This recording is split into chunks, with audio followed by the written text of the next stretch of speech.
కేంద్ర ప్రభుత్వం దేశవ్యాప్తంగా 4 కోట్ల ఇండ్లు నిర్మిస్తుంటే రాష్ట్ర ప్రభుత్వం ఇళ్లను కూల్చే విషయంలో పోటీ పడుతోందన్నారు. పేదలు అప్పో సొప్పో చేసి బతకడానికి ఇండ్లు కట్టుకుంటే వాటిని కూల్చడం దుర్మార్గమన్నారు.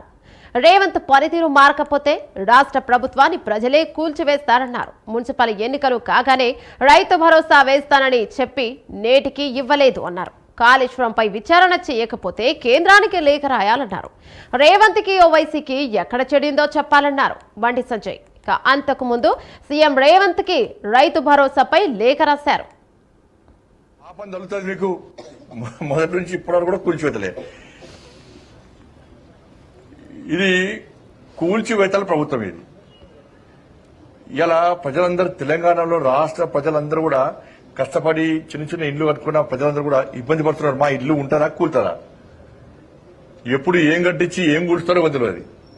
ఇలా భూదాన్ భూములు అంటున్నారు. అసలు రాష్ట్ర ప్రభుత్వము ఆడ కట్టుకున్నది పెద్ద పెద్ద బిల్డింగ్ లేదు, పేదోళ్ళే కట్టుకున్నది. నువ్వు పేదలకి ఇదే రాష్ట్ర ముఖ్యమంత్రి గారు ఏమన్నారు, గతంలో బీఆర్ఎస్ పార్టీ ప్రభుత్వం కూల్స్తే పాపం తగులుతుంది మీకు, కూల్చి పేదోళ్ళ ఇల్లు కూల్స్తారా? కట్టుకుంటప్పుడు ఏం బీకిరు మీరు అన్నాడు రాష్ట్ర ముఖ్యమంత్రి గారు. కట్టుకుంటప్పుడు ఏం బీకిరు మీరు, ఇప్పుడు కూల్స్తారా అన్నాడు.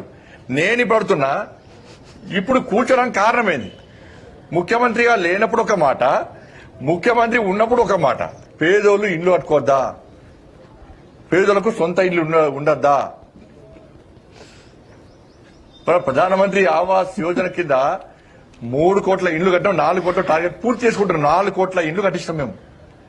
తెలంగాణ రాష్ట్రానికి 2,40,000 ఇళ్లు పోయినసారి ఇచ్చినాం. నరేంద్ర మోడీ ప్రభుత్వము ఇండ్లు కట్టడానికి ముందుకు వస్తున్నది.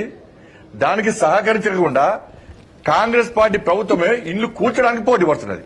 జిహెచ్ఎంసీ ఎన్నికల్లో కాంగ్రెస్ పార్టీ ప్రభుత్వం సర్వే ఎంచుకున్నది. కాంగ్రెస్ అంటే మేమేం కలిపే సర్వే ఎంచుకుంటే ఏమైంది, వాళ్ళ 100%